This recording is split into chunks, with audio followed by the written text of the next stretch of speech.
Hello guys, my name is Prince and you are watching Prince channel YouTube channel. तो guys, आज का ये video बहुत ही ज़्यादा इंटरेस्टिंग होने वाला है क्योंकि आज से हम स्टार्ट करने वाले हैं ज्योग्राफी की series for UPSC and other competitive exams. तो सबसे पहले हम एनसीईआरटी स्टार्ट करने वाले हैं क्लास 11th की, जिसमें सबसे पहला हमारा टॉपिक है इंटीरियर स्ट्रक्चर ऑफ अर्थ। ठीक है, जिसको हम बोलते हैं अर्थ इंटीरियर, यानी कि पृथ्वी की आंतरिक संरचना। Let's begin it. अगर आप इस चैनल पे न्यू हो तो आप इस चैनल को जरूर कर दीजिएगा सब्सक्राइब एंड आप लाइक का बटन दबाना ना भूलिएगा। तो चलिए इस वीडियो को स्टार्ट करते हैं। सबसे पहले पृथ्वी की आंतरिक संरचना, यानी कि जो हमारी पृथ्वी है उसकी आंतरिक संरचना कैसे बनी हुई है। जिस प्रकार से आप एप्पल यानी कि सेब जो होती है उसको काटोगे तो सबसे पहले उसका ऊपर वाला छिलका आपको देखने को मिलेगा, फिर उसके बाद उसकी आंतरिक संरचना में आपको देखने को मिलेगा फ्रूट वगैरह और अंदर सीड्स वगैरह में देखने को मिलेंगे।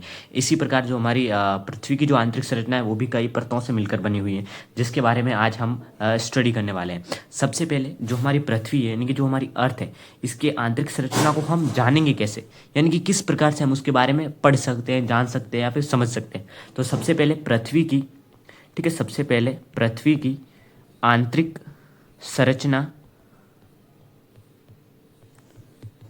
के जानकारी के स्रोत, यानी कि किस प्रकार से हम उस संरचनाओं को जान सकते हैं या फिर पढ़ सकते हैं, जिसके लिए सबसे पहले हमें दो इसके स्रोत होते हैं पृथ्वी की आंतरिक जानकारी प्राप्त करने के। यहाँ पे मैं लिख देता हूँ, पृथ्वी की आंतरिक संरचना के जानकारी के स्रोत, जानकारी के स्रोत यानी कि किस प्रकार से हम पृथ्वी की जो आंतरिक संरचना है, इंटीरियर है, उसके बारे में जान सकते हैं, पढ़ सकते हैं। जिसमें सबसे पहला तो आता है प्रत्यक्ष। ठीक है, प्रत्यक्ष यानी कि हम प्रत्यक्ष रूप से जिनको देख सकते हैं या फिर जिनको देखकर हम उसके बारे में समझ सकते हैं। और दूसरे होते हैं अप्रत्यक्ष यानी कि इनडायरेक्ट, डायरेक्ट और इनडायरेक्ट स्रोत। ठीक है, जिसमें सबसे पहले हम प्रत्यक्ष पे आ जाते हैं। प्रत्यक्ष यानी कि डायरेक्ट स्रोत, जिसको हम देख के आप जान सकते हैं। जैसे कि पृथ्वी के आंतरिक भाग से कोई चीज़ बाहर आना, यानी कि कोई चीज़ जब बाहर आएगी तो हम उसको देख के समझ सकते हैं कि हाँ भाई पृथ्वी के आंतरिक भाग में वो चीज़ होगी। जिस प्रकार से सबसे पहले मैं यहाँ पे लिख रहा हूँ ज्वालामुखी यानी कि वॉल्केनो। अब आपने देखा होगा ज्वालामुखी जो इरेप्शन होता है यानी कि उद्गार होता है, तो उसमें क्या होता है, जो लावा होता है वो बाहर आता है और उसी लावा को हम देख के समझ सकते हैं कि हाँ भाई पृथ्वी का जो आंतरिक बनावट है उसमें जो हमारा क्या है, टेम्परेचर जो होगा वो क्या होगा, ज़्यादा होगा। और उसी के ज़्यादा होने के कारण वहाँ पर जो चट्टाने यानी कि जो रॉक्स होगी, ठीक है, जो रॉक्स होंगी वो किस फेज में होगी, यानी कि लिक्विड में होगी। ठीक है, लिक्विड में होगी यानी कि द्रव में होगी। ठीक है, तो अब ये तो पता चल गया कि पृथ्वी की जो आंतरिक संरचना है वो ठोस नहीं है यानी कि सॉलिड नहीं है। उसमें कुछ पोर्शन जो है हमारा, कुछ जो उसका अंश है या फिर कुछ भाग जो है वो हमारा क्या है, लिक्विड में है।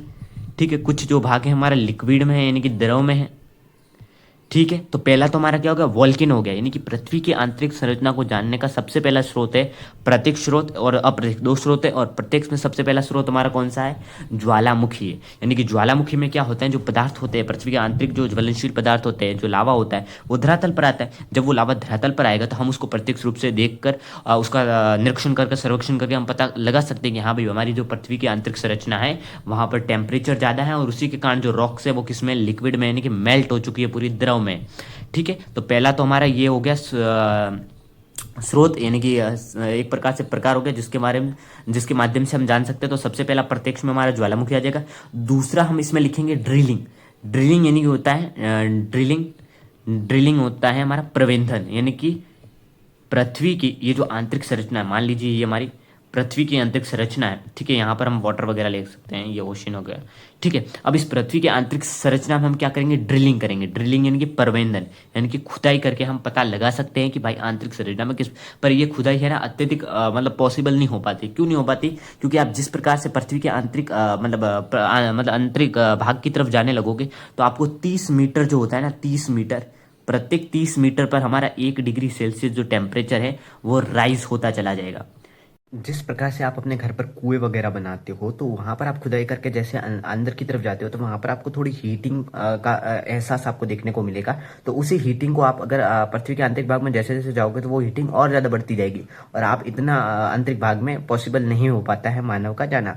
तो इसीलिए कि 60 डिग्री नॉर्थ में जो है वहां पर कोला जो क्षेत्र है, कोला नामक एक क्षेत्र है, वहां पर 12 किलोमीटर तक की खुदाई की गई है। 12 किलोमीटर की खुदाई की गई है, जो कि सबसे हाईएस्ट है। तो ये पूछा जाता है कि कहाँ, सॉरी, ये पूछा जाता है कि कहाँ पर सबसे ज़्यादा खुदाई हुई है, तो आपको पता होना चाहिए जो आर्कटिक वाला रीजन है हमारा, यानी कि अगर मैं बात करूँ, ये हमारी अर्थ है, तो अर्थ का ये जो नॉर्थ पोल वाला जो रीजन है, वहाँ पर हमें देखने को मिलता है कोला क्षेत्र, और वहाँ पर 12 किलोमीटर तक की खुदाई की गई है। और वहाँ पर ये पता चला है, मतलब खुदाई करके एक अनुमान लगाया गया है कि हाँ भाई, पृथ्वी की जो संरचना है वो कुछ इस प्रकार से। फिर दूसरे आते हैं इनडायरेक्ट। इनडायरेक्ट में क्या होता है, जिसको हम देख के पता नहीं लगा पाते, ठीक है, पता लगा सकते हैं। जिसमें सबसे पहले मैं बात करूं आपकी, तो आप सबसे पहले आप बात करते हैं अर्थक्वेक की, ठीक है, अर्थक्वेक की, यानी कि हमारा भूकंप, ठीक है। भूकंप में अगर आपने पढ़ा होगा, ठीक है, कि जो भूगर्भिक तरंगें होती हैं, यानी कि जो एस तरंगें होती हैं, एस तरंगें, वो क्या करती हैं, हाँ, अगर आपने नहीं पढ़ा तो मैं डेफिनेटली इसकी भी क्लासेस लूँगा। आज से सीरीज़ हमारी स्टार्ट हो रही है। इस सीरीज़ का ये पहला हम बोल सकते हैं कि ये कंटेंट होने वाला है, वीडियो होने वाला है। तो आप अगर लाइक वगैरह करेंगे तो दूसरा वीडियोज़ भी आने लगेंगे इस चैनल पर, ठीक है। तो बढ़ते हैं इस कंटेंट की तरफ। यानी कि अर्थक्वेक, यानी भूकंप में क्या होता है, जो एस तरंगें होती है वो सभी जगह, ठीक है, सभी जगह क्या होती है, अभिलेखित नहीं होती, सभी जगह अभिलेखित नहीं होते, यानी कि ये सब जगह पहुंच नहीं पाती। अब सब जगह क्यों नहीं पहुंच पाती, क्योंकि ये केवल किससे प्रभावित हो सकती है, सॉलिड से ही केवल ये क्या कर सकती है, गुजर सकती है, सॉलिड के अंदर से, बाकी जो लिक्विड वगैरह होता है उससे गुजर नहीं सकती। तो इसका मतलब ये है कि जो हमारी आंतरिक संरचना है, यानी कि जो अर्थ का इंटीरियर है, वो केवल हमारा सॉलिड से तो बना नहीं हुआ, उसमें लिक्विड का भी कुछ भाग होगा, ठीक है। तो ये हमारा दूसरा मतलब इनडायरेक्ट में पहला स्रोत हो गया, ठीक है। इसके बाद हम बात करें तो हमारा टेम्परेचर, ठीक है। जैसे जैसे आप पृथ्वी के आंतरिक भाग में जाओगे, यानी कि आप ये ले लो जहाँ पर पेड़ पौधे हैं, जहाँ पर हम रहते हैं, जैसे जैसे आप अंदर की तरफ जाओगे वैसे वैसे हमारा जो टेम्परेचर 1 डिग्री सेल्सियस राइज करेगा 30 मीटर पर। जैसे जैसे हम अंदर की तरफ जाएंगे, जैसे जैसे अंदर, तो टेम्परेचर तो राइज तो करता चला जाएगा ना। अब मान लीजिए जो पृथ्वी की हमारी त्रिज्या है, यानी कि जो फोकस वाला केंद्र है, अगर हमें यहाँ पर जाना है तो इसकी कुल जो ये डेप्थ है वो हमारी 6371 किलोमीटर, यानी कि 6371 किलोमीटर से, कहीं कहीं पर आपको इसको 6400 किलोमीटर भी लिखा होता है, ठीक है। अब इतनी गहराई में जाना तो पॉसिबल है नहीं ना। अगर आप देखोगे तो 30 मीटर पर, यानी कि 1 किलोमीटर भी नहीं है पूरा, 30 मीटर पर हमारा 1 डिग्री सेल्सियस तापमान बढ़ रहा है। यानी कि जब आप पृथ्वी के आंतरिक भाग में जाओगे तो यहाँ का जो टेम्परेचर होगा वो हमारा होगा 2400 डिग्री सेंटीग्रेड से 3000 डिग्री सेल्सियस तक हमें ये टेम्परेचर देखने को मिल जाएगा। तो यहाँ पर हमें एक चीज़ जो समझ में आ गई है कि यानी कि पृथ्वी के आंतरिक भाग में जैसे जैसे टेम्परेचर बढ़ेगा वैसे वैसे जो भी हमारे पदार्थ हैं वो किस अवस्था में होंगे, द्रवित अवस्था में। यानी कि हमें यहाँ से दो चीज़ें हमें पता लग रही है, यानी कि जो हमारी पृथ्वी की आंतरिक संरचना यानी कि इंटीरियर है हमारे अर्थ का, वो केवल सॉलिड से तो बना नहीं हुआ, ठीक है। केवल सॉलिड तो यहाँ पर है नहीं, यानी कि सॉलिड भी है और कुछ भाग क्या है, लिक्विड भी है, ठीक है, कुछ भाग लिक्विड भी हैं। तो ये हमें कैसे पता चला, ये हमें दो स्रोतों से पता चला, जिसमें पहला है प्रत्यक्ष और दूसरा है अप्रत्यक्ष। प्रत्यक्ष में हमारा ज्वालामुखी और ड्रिलिंग, और अप्रत्यक्ष में हमारा अर्थक्वेक हो गया, टेम्परेचर हो गया, डेंसिटी हो गया, ये सभी आते हैं हमारे अप्रत्यक्ष में। अब चलते हैं पृथ्वी के इंटीरियर की तरफ, ठीक है। तो यहाँ से मैं सबसे पहले इरेज कर देता हूँ। अगर आपको नोट्स वगैरह चाहिए तो let me know in the comment section में, डेफिनेटली आपको नोट्स वगैरह भी प्रोवाइड करवा दूंगा। तो सबसे पहले मैं यहाँ पर एक इमेज को पेस्ट कर देता हूँ यहाँ पे आपके सामने। तो यहाँ पर आप देख रहे होंगे कि ये इमेज आपके सामने आ चुकी है। यहाँ पर आप सबसे पहले क्या देख रहे हैं, सबसे पहले ऊपर ही आपको वाटर देखने को मिल रहा है। ये देखो माउंटेन्स वगैरह, यानी कि ये हमारी क्या है, धरातल है। एक तरीके से ये पूरा भाग है हमारा धरातल वाला, ठीक है। तो पृथ्वी की जो संरचना है वो कई परतों से मिलकर बनी हुई है, ठीक है, जिसमें हमें मुख्य रूप से 3 परतों को पढ़ना होता है। सबसे पहले यानी कि जो ऊपरी परत है, यानी कि जो सबसे पहले अगर मैं बात करूँ, जो ऊपरी परत है हमारी पृथ्वी की, यानी कि मैं यहाँ पर अपनी अर्थ को ड्रॉ करूँ तो ये जो ऊपरी बनावट है ना, ये ऊपरी परत इसकी, ये वाली, इस ऊपरी परत, ये पहली परत होगी, फिर इसकी आंतरिक परत होगी और एक तीसरी वाली ये इनर वाली। सबसे पहले ये ऊपर वाली फर्स्ट होगी, फिर ये second one, and this is the third one. यानी कि जो हमारी पृथ्वी की आंतरिक संरचना है वो 3 परतों से मिलकर बनी हुई है, ठीक है। उन 3 परतों को अभी हम पार्ट वाइज हम पढ़ने वाले हैं। तो सबसे पहले हम पढ़ेंगे क्रस्ट को, ठीक है। सबसे पहले हम पढ़ने वाले क्रस्ट को, यानी कि जहां पर हम रहते हैं, यानी कि धरातल, हमारी भूपर पट्टी, ठीक है। तो सबसे पहले हम इसमें क्या लिखेंगे, जो हमारी क्रस्ट होती है, भूपर पट्टी जो होती है हमारी, ठीक है, जो भूपर पट्टी होती है वो पृथ्वी की सबसे ऊपरी संरचना है, क्योंकि यहीं पर तो हम रह रहे हैं। यानी कि मैं आपको बताऊं तो यहाँ पर आप देखोगे तो ये माउंटेन्स वगैरह कहाँ पर है, भूपर पट्टी पर तो है, ठीक है। इसको हम लिथोस्फीयर तो बोलते हैं, ठीक है। यहाँ यहीं पर तो आपको यहाँ पे लिखा रहा है कि लिथोस्फीयर क्रस्ट। लिथोस्फीयर यानी कि हमारा होता है स्थल मंडल, ठीक है, स्थल मंडल, ठीक है, स्थल मंडल एंड द क्रस्ट, ठीक है। तो यहाँ पर सबसे पहले हमने भूपर पट्टी में क्या देखा कि जो हमारी भूपर पट्टी, चलिए मैं आपको नोट्स पे लेके चलता हूँ मेरे यहाँ पर आपको सही से समझ में आएगा, ठीक है। देखो यहाँ पर हमारा लिखा हुआ है पृथ्वी की आंतरिक संरचना, जिसमें सबसे पहला लिखा रहा है यहाँ पर भूपर पट्टी, ठीक है। अब भूपर पट्टी क्या है, पृथ्वी की सबसे ऊपरी एवं बाहरी परत है, यानी कि ऊपरी यानी कि सबसे ऊपर वाली, यहाँ पे आप देखो ऊपरी यानी कि ये जो ऊपर वाली लेयर है ना, ये सबसे ऊपरी एवं सबसे बारीक, यानी कि आप देखोगे ये तो हमारी पृथ्वी है, ये इसका क्रोड है, और ये दो भाग तो अंदर है, और ये जो क्रस्ट है वो पृथ्वी के बाहर है ना, ये वाला जो जहाँ पर हम रहते हैं। ठीक है, तो क्रस्ट क्या है, पृथ्वी की सबसे ऊपरी एवं बाहरी परत है। और जो हमारी भूपर पट्टी है ना, ये पतली सी परत है, यानी कि जो हमारी जो भूपर पट्टी जो मृदा से बनी हुई है, मिट्टी से बने हुए, ठीक है, सीएल से बनी हुई, सिलिका और एल्यूमिनियम से, वो एक पतली सी परत है। और भंगुर अवस्था में, भंगुर का अर्थ क्या होता है, जल्दी टूटने की प्रवृत्ति। ठीक है, यानी कि ये जल्दी बहुत जल्दी टूट जाती है। और जो हमारी भूपर पट्टी है पृथ्वी के कुल आयतन का, यानी कि पृथ्वी का जो कुल आयतन है मैं आपको बताऊं, यानी कि ये जो हमारी अर्थ है, ठीक है, यहाँ पर मैं ड्रॉ करूँ, इस अर्थ का जो पूरा आयतन है उसका केवल 1%, ठीक है, 1% पे ही है हमारी केवल भूपर पट्टी। ठीक है, जो ये हमारी भूपर पट्टी है ये दो पदार्थों से मिलकर बनी हुई है, एक हमारा सिलिका और दूसरा हमारा हो गया है एल्यूमिनियम। ठीक है, और जो हमारी जो भूपर पट्टी होती है उसको दो भागों में बांटा जाएगा। अब देखो ये मैं आपको यहाँ पे ड्रॉ करके बता रहा हूँ, यहाँ पर ये मान लो ये अपनी भूपर पट्टी है, ठीक है, ये भूपर पट्टी है और ये इसकी आंतरिक संरचना, यानी कि मान लो ये हमारी पृथ्वी है, और यहाँ से एक पीस को काट के हमने बाहर निकाल लिया और जो हमारे सामने है। ठीक है, तो यहाँ पर आपको देखने को मिल रहा है ये तो जो है मोटी परत, यहाँ तक की ये हमारी हो जाएगी कॉन्टिनेंटल क्रस्ट। ठीक है, यानी कि महाद्वीपीय भूपर पट्टी, महाद्वीपीय भूपर पट्टी। और जो ये सेकेंड वन है ना, यहाँ पर मैं यहाँ पे बना देता हूँ वाटर वगैरह, ये जो है ना ये हमारी ओशियन करंट है, मतलब सॉरी ओशियन क्रस्ट है। ठीक है, ये वाली जो है हमारी ओशियन क्रस्ट है, ओशियन यानी कि महासागरी क्रस्ट यानी कि भूपर पट्टी। तो यहाँ पर हमें ओशियन क्रस्ट देखने को मिल रही है और एक महाद्वीप है, यानी कि हम भूपर पट्टी को दो भागों में बांट सकते हैं, एक तो जहाँ पर हमारे महाद्वीप है यानी कि जहाँ पर हम रह रहे हैं, ठीक है, जीव जंतु पेड़ पौधे जहाँ पर, और दूसरा जहाँ पर पानी भरा हुआ है। ठीक है, इमेजिन आप कर सकते हो। ठीक है, यहाँ पर आप देख लो ये वाटर है यहाँ पर, तो ये हमारा हो जाएगी महासागरीय, और दूसरा हमारा हो जाएगा कॉन्टिनेंट, यहाँ पे मैं पेड़ वगैरह बना देता हूँ। ठीक है, जहाँ पर हम क्या है रहते हैं, तो ये दो भागों में हम इसको विभाजित कर सकते हैं। तो आप पढ़ते हैं हम भूपर पट्टी के बारे में। जो ये देखो यहाँ पर आपको महाद्वीप पे जो भूपर पट्टी है ये वाली, इसकी आपको चौड़ाई और मोटाई अधिक देखने को मिल रही है इसकी अपेक्षा।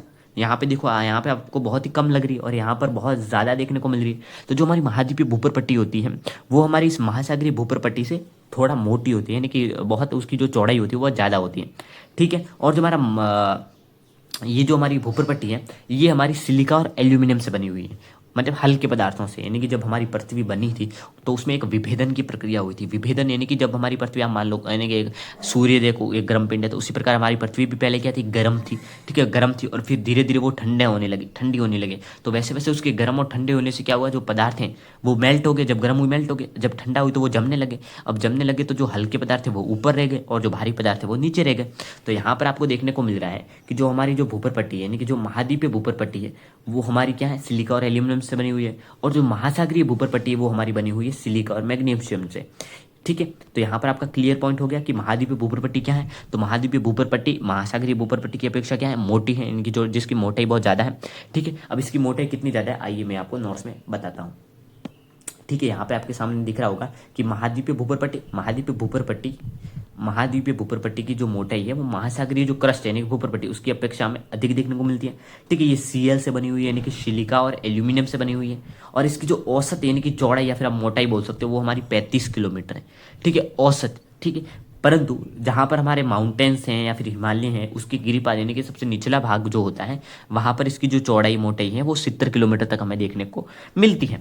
ठीक है, अब हम बात करते हैं महासागरीय भूपर पट्टी की। ठीक है, यहाँ पर आपको दिख रहा है महासागरीय भूपर पट्टी।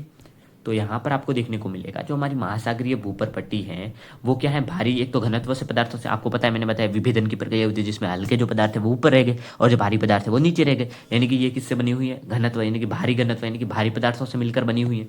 ठीक है, इसकी जो मोटाई है वो 5 किलोमीटर तक हमें देखने को मिलती है, और ये किससे बनी हुई, भारी घनत्व से, जैसे कि सिलिका हो गया, यानी कि मैं यहाँ पे लिख देता हूँ जैसे कि सिलिका हो गया। ठीक है, सिलिका यानी कि सिलिका प्लस मैग्नीशियम। ठीक है, मैग्नीशियम से बनी हुई है। ठीक है, यहाँ पर हुआ क्लियर। देखो यहाँ पर दो चीज़ें मैं ऊपर आपको इस ब्लैंक पेज पे बता देता हूँ। सबसे पहले यहाँ से मैं जस्ट इसको यहाँ से हटा देता हूँ, यहाँ पे मैं आपको बताता हूँ। देखो सबसे पहले हमने पढ़ा